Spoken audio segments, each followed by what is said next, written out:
If you want customers to easily see product variations, adding color and image swatches in Shopify makes shopping more visual and interactive.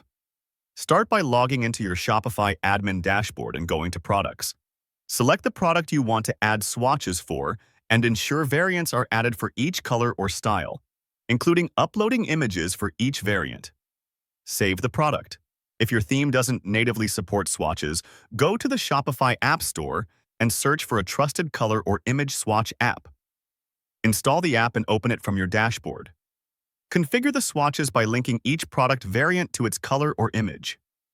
Adjust display settings, like size and placement, to match your store's design.